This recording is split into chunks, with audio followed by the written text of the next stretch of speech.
Hello everyone, welcome back to my another video. Before we getting into video content, if you are new to my channel, please subscribe and hit the bell icon for the latest update. Alright, let's divide into the video. First, open your preferred code editor. I am using VS Code for this tutorial. Open VS Code and go to the file.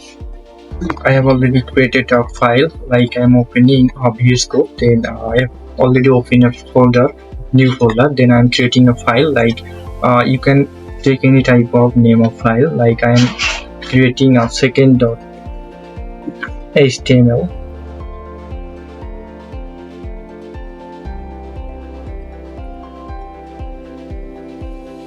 Okay,